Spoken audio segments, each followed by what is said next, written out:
Good day, everybody. My name's Ral Harris. I'm Chief Creative Officer here at Ocean Technologies Group. And if I've done my job properly, you'll have heard of us. But if not, perhaps you're familiar with one of these 7 brands up there that you see on the screen. And we operate across 3 areas, really, of human enablement: learning solutions, fleet, and crew software as a service. And although, of course, we have specialists that work within each of those different pillars, we act as a single partner that can support our customers in the challenges that we face together. And we're undoubtedly in the most challenging period of our lives. Now, I don't need to remind anyone of the pandemic and its impact on our key workers, and of course on our shore-based teams. And my hat goes off to all of you that have been having to continually improvise during this period. And we know that many of those that have suffered the 13 months plus without being able to return home to their families are going to be thinking very hard about whether they want to go back out to sea. And this at a time when we already have seen evidence in the ICS BIMCO workforce report of a current shortfall of officers.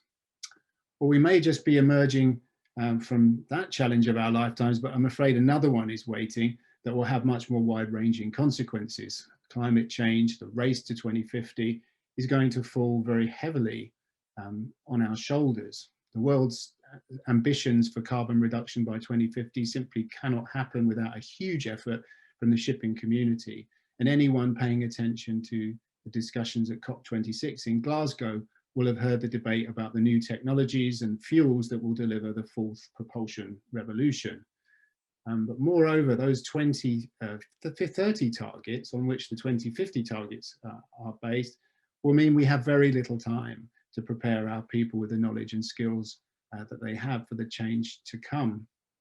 And this leads us more broadly into the concerns of ESG, which provides a sustainability agenda which goes beyond the environment into social factors, providing safe, healthy, secure working environments for our workers, just treatment, welfare, etc., and providing work environments in which people can thrive and be happy.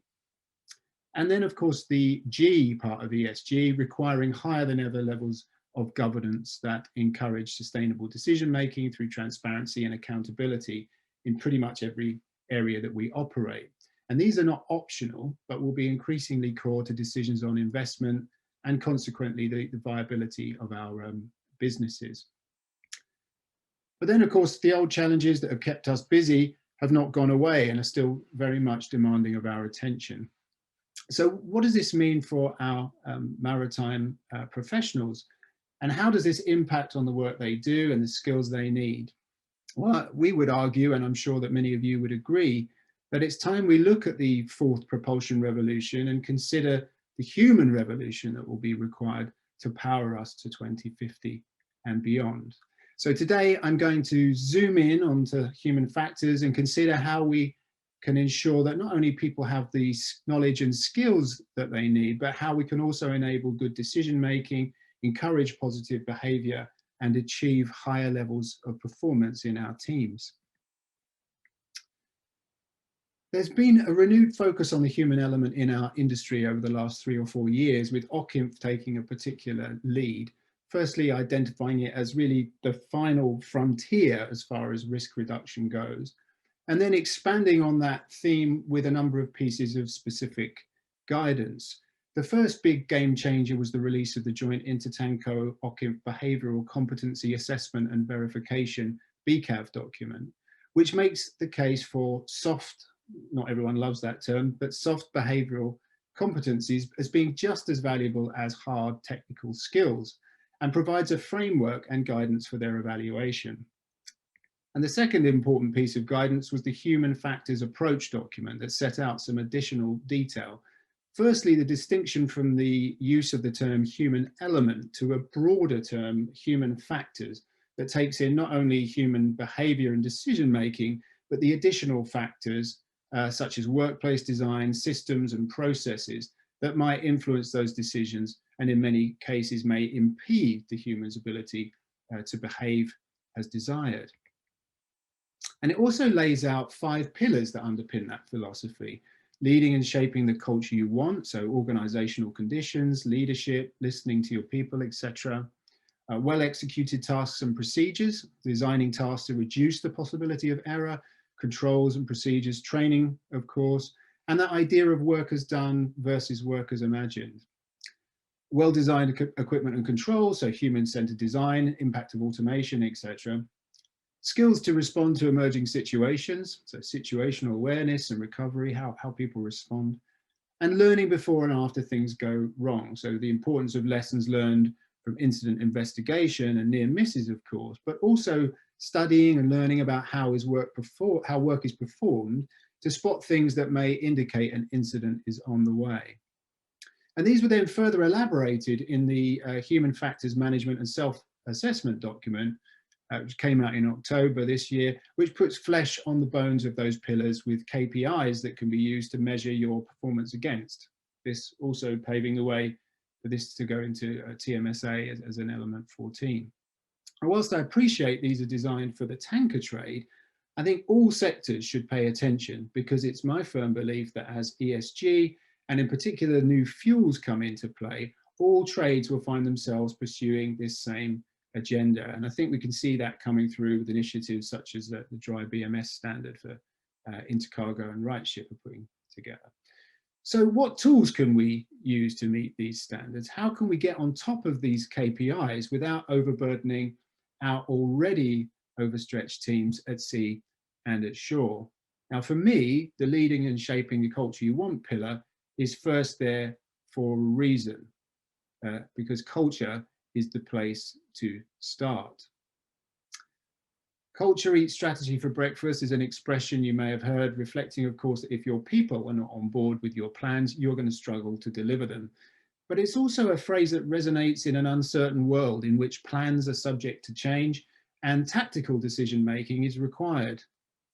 You also hear it said that culture is what people do when no one is looking, reflecting that really values-based behaviours ensure that people do the right thing more effectively than enforced rules do. So a strong culture underpinned by meaningful values enable decision-making, which is essential when situations develop at pace and people need to improvise. But when it comes to communicating and fostering our culture, we have some unique challenges. We're operating with an international, culturally diverse workforce that is working remotely and in teams that are frequently changing personnel. And all of this acts as a barrier to communicating a consistent message when fostering a feeling of belonging. Now, in this environment, induction and familiarization training is absolutely essential to getting the people started off on the right footing and all singing from the same hymn sheet. But then, of course, there's going to be new initiatives and campaigns you'll want to run. So rapid responses to near misses, those indicators you pick up when learning before and after incidents. So the challenge then is how to quickly and affordably create and distribute material that communicates your ideas out to your organization. And by way of an example, our response to this has been to build directly into our learning platform using something called rapid e-learning, which allows you to quickly convert existing material into a piece of e-learning and get it out to the shore team and to the fleet. But of course, setting your expectations is one thing, but cultures have to be lived, which means that we take those cultural values into our everyday work. And once again, we can see why we've had an increased, renewed interest in competency management frameworks. Have a look at this quote from the BCAV document. Competency frameworks offer a structured approach to managing, appraising, and improving performance by reinforcing values and encouraging a common culture. Now, competency management systems are nothing new in our industry. We all know they're key to measuring improvement and for demonstrating that improvement to third parties. But the wider benefits of competency management systems to create a positive work culture are, in my view, often overlooked. They're a great way of facilitating transparent career progression, succession planning, and also create opportunities for mentoring, feedback, and interaction between team members. And I think that's why we're seeing people like Intertanko and OCIMF and IMEC all building out competency management frameworks. And many organizations are implementing competency management, some even for their shore teams as well, something I think we'll see more and more of. And many people are put off implementing a CMS by the perception it will be burdensome for the crew. But if it's implemented digitally, it can take advantage of smart workflows and centralized data that can actually reduce much of the burden and allow the CMS to add value to much of what's already happening on board in a structured framework, capturing informal experiential learning that might otherwise go unnoticed. And when part of a learning management system, the CMS forms a bridge between real-world task and e-learning and assessment. Learning materials then are not just training for the sake of training, but become part of a pathway to proficiency. Now, if we want to focus on behavior, then we really also need to give more opportunities to monitor how our people behave in controlled circumstances. Coming back to the human factors pillars and the skills to respond to emerging situations, the level 3 KPI specifies the company uses scenario-based exercises to assess the effectiveness of training for safety critical activities. So how can we get our content to work harder for us, leveraging more interactivity to move from knowledge to application of knowledge, giving us a better idea of how someone will respond to unforeseen scenarios? Well, this is an example from a first aid choose your own adventure piece we made, in which the learner has to make decisions at key moments in the scenario. And this is a more interactive mobile game example in which the player works through collision avoidance scenarios, utilizing all the available information from the various onboard systems, radar, ECDIS, etc. So they are able to evaluate the situation and make decisions. And of course, this starts to blur the line with simulation, something that's been a cornerstone in maritime training and assessment for many years. And being able to run these simulations in the cloud is a massive game changer in making simulation accessible, scalable, and affordable. And thanks to collaborative efforts such as our new partnership with Wärtsilä, we have the ability to manage and consume it directly from our platform, giving us an opportunity to unify the data and make it more accessible, really upping the ante on what can be achieved in going forward in competency development. And I say that because technology is now making it possible to create learning and assessment pathways that combine multiple complementary resources globally. And as more and more of these virtual and real world tasks are captured as data, we are able to connect the data and observe patterns and see the impact of our initiatives on performance metrics. And of course, one source of data that we absolutely cannot overlook is direct feedback from our people. Again, the human factors documentation is clear as crystal on the need for developing feedback gathering. An example here from the level 2 KPI. I'm sure many of you are already using surveys. They're a great way of finding out how people feel about our initiatives and removing organizational blind spots. But thoughts need to be given as to how that data is generated and captured and then combined with the other sources I mentioned so that we can really learn from it. Now, bringing training and assessment data from multiple sources is an obvious no-brainer. But by overlaying other internal and external sets of data, we can develop an even richer picture of how our vessels and our people are performing. Fuel efficiency, longevity of parts, use of consumables, all of these have a human behavioral dimension. Analyzing incidents, near misses, and results of internal audits against them gives us, excuse me, allows us to make correlations. And when benchmarking against industry averages, we're able to see these patterns even more clearly. Using data analysis and automating the analysis of these patterns through machine learning allows us to plan more effectively, recommend efficacious behaviors, and nudge people in the right direction via the everyday tools they use. So let's now recap on some of those tools that I mentioned here today.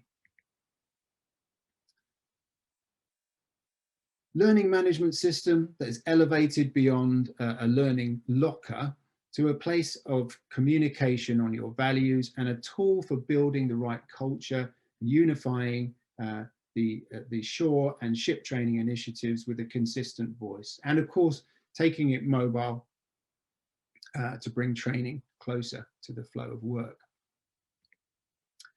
We need materials that can help our people.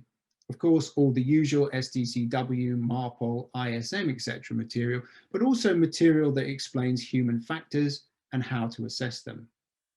But also the means to generate company-specific content that can champion your culture and respond to what's happening in your organization, as well as that interactive content that enables you to test not only knowledge, but the application of knowledge, and then pave the way for deeper assessments.